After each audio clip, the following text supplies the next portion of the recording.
Pechkalarimizni ham boshlab oldik.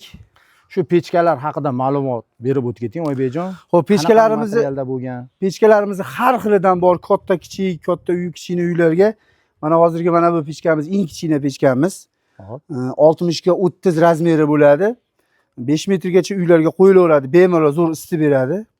Qalinligi qanaqa materialda bo'ladi? Qalinligi mana tevasi 6 lisdan bo'ladi mana. 6 lisdan bo'ladi buni tevasi. Yonlari 3 lisdan bo'ladi. Yangi lis ishlatamiz. Umuman eski konteyner ishlatmaymiz. Narxi necha pul ekan buni? Narxi bularni 600 ming qilib beramiz.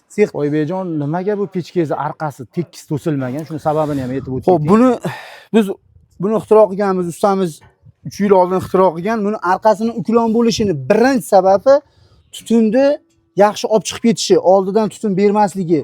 Keyin uklon qilganimizda mana bu yer qozoni kichkina bo'ladi, ozgina o't bilan, ozgina ko'mir bilan isishi. Yana bitta plyus tomoni issiqni ham orqadan yaxshi beradi. Issiq chiqib ketmas ekanda, qolar ekan pechkani o'zida, xonadonda ichida. Qolganlariga ham ma'lumot berib o'ting. Endi mana xuddi mana shu 60 ga 30 pechkamizni mana bu orqasiga gulishitr qo'yganmiz. Mana bu chas juda issiqni o'zida ushlab turib xonaga zo'r tarqatib beradi. Bu pechkamiz 5 metrlik uygacha bersak, bu pechkamizni 7 metr, 8 metrlik katta uylarimizni ham zo'r issiq beradi. Qozoni kichkina, ozgina o'tin, ozgina ko'mirga zo'r issiq beradi. Xo'p, narxi necha pul bo'lyapti bular? Narxini buni endi 900 ming qilib beramiz, sexdan chiqishi. 900 mingga sexdan chiqadi bu pechka. Xo'p, yaxshi. Buni ham qalinligini aytib o'tgating. Buni ham qalinligi xuddi shunaqa 6 lisdan ishlatamiz. Mana tevasiga 6 lik, yangi lis ishlatamiz, yonlariga 3 lisdan ishlatamiz. Demak, siz yasayotgan pechkalarda hammasi faqat tepasi 6 lisda bo'lar ekan. 6 lik qalin yangi lislardan bo'ladi. Bunimizni nomi qanaqa pechka? Bu antiqa yasalib. Xo'p, bunimiz gibrid pechka. Bu jicha kattasi 70 ga 30 bo'ladi. Xo'p. Xuddi o'shanaqa bu ham 6 lisdan, yonlari 3 lik qalin yangi lisdan bo'ladi. Bundan jicha kattaroq, endi bu ham 7 metrlik uylarga, katta uylarga ham berilaveradi. Bunimizni narxini 800 ming qilib beramiz, sexdan chiqishi. 800 ming. Endi bundan xuddi o'sha razmerimizda orqasida o'sha gulishitri boridan bor. Bu ham shunaqa qalin yangi lis. Xo'p, bunimizni narxini 1 million 100 ming qilib beramiz. 1 million 100 ming. Dastavkasi-chi? Dastavkalarimiz pulli bo'ladi. Endi joyiga qarab, adresiga qarab, dastavkasiga jicha qo'shilib qoladi. Xorazm bilan Qoraqalpog'istonga yetkazib bera olmayapmiz. Qolgan O'zbekistonda hamma yeriga dastavkamiz bor, kelishilgan holda. Endi qarang, bir xilgilar o'tinini katta aralab qo'yganda, shularga ham yechim bormi? Mana bu pechkalarimiz gigant pechka, mana bu yog'i 80 ga 40 razmeri.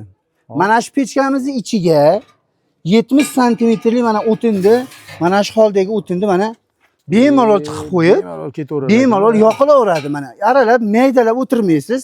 Katta o'tinni shunday solasizda, bemalol yoqilaveradi. Mana bu gigant pechka deyiladi. Katta o'tinlarni solib bemalol ishlataverasiz, yoqilaveradi. Narxiga kelsak? Narxiga kelsak, bularni xo'p 40 ga 80 razmeri, qalin yangi lisdan bo'lgan.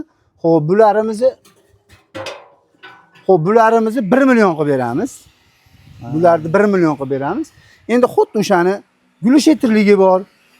Xo'p, mana bu gulishtirligi, orqada gulishtirligini 1 million 300 ming qilib beramiz. Gigant katta xonalarga, buni parniklarga ham olishib, parnikga ham qo'yishadi. Endi buni orqasida ham bir gul qilib qo'ygan ekansiz-da.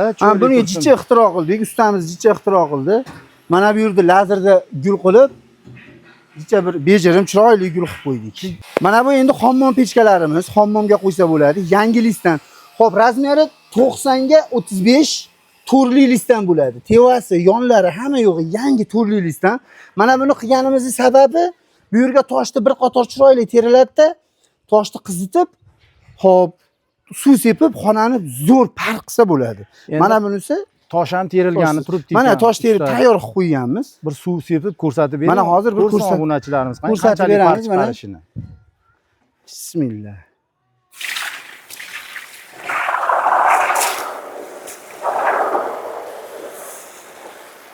Mana yozgi kunida qanchalik farq ko'rinyapti, ko'rayotgan bo'lsalaring. Bu agar hammomga qo'ygan bo'lsangiz, zo'r paritsa qiladi. Bek, men kuzatdim-da, bu pechkalaringiz hammasi menimcha bitta uyga moslashgan ekan. Shu ikkita xonani isitadigan pechkalaringiz ham bormi-ku? Hozir men sizga ko'rsatganim hammomdagi uyni razmeriga qarab bitta uyga. Endi ikkita uyni isitadigan zo'r pechkalarimiz, mana uyim katta deganlarga ikkita uy 10 metrdan bo'lsa, o'rtada devorni o'rtasiga qo'ysangiz, hattoki ikkitadan 10 metrlik uyni mana bu pechkamiz bemalol isitib beradi.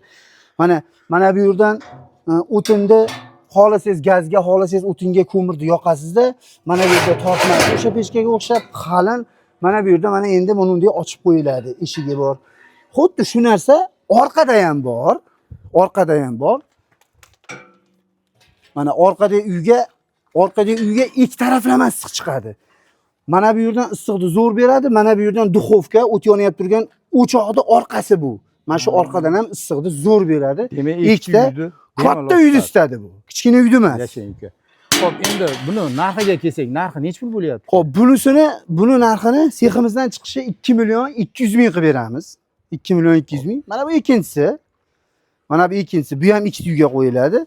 Bu endi juda unaqa 10 metrlik kattadan uylar emas, 4 metr, 5 metrlik ikkita uy bo'lsa, shuni devorning o'rtasiga qo'yasizda, mana ustalarimiz o'zi o'rnatgan, g'ishtirgan ustalarimiz juda tushunarli qilib qo'yganmiz. Shunda mana shu yerdan g'ishtir urib chiqadi-da, ikkita qo'yaveradi. Misol bitta pechkani ikkita uyni o'rtasiga qo'yish uchun uyni yarmini buzish kerak-da. Bunda qanaqa buziladi? Yo'q, bunda uyni yarmi buzilmaydi. Bunda ozgina akoshka ochiladi. Razmerida. O'zini pechkani o'zini razmerida akoshka ochiladi. Mana o'ziga qo'yib qo'yganmiz. G'ishlarni razmeriga qo'yib qo'yganmiz. Ozgina akoshka ochib, bemalol tushunarli. Demak, karnegini ikkinchi uydan chiqarib yuborar ekanda, qulay. Karnegini ikkinchi uydan orqadan chiqarib yuboradi. Xohlasa tevaga, xohlasa yonga. Aytvarsiz, Oybekjon. Manzilimiz Farg'ona viloyatida Chimyon qishlog'ida. Chimyon qishlog'ida joylashgan. Xo'p, yana ham aniqroq bo'lish uchun Chimyon sanatoriyasi yoniga 200 metr yonidamiz. Shuncha ishimizni ko'rib, kimga yoqqan bo'lsa, like bosib, obuna bo'lib qo'yinglar. Qancha obunachimiz ko'p bo'lsa, qancha sizlarga o'xshagan muxlislar ko'p bo'lsa, xudo xolasa ustamizdan yanada chiroyli ixtirolar bo'laveradi. Rahmat, sog' bo'linglar. Sog' bo'linglar, salomat bo'linglar.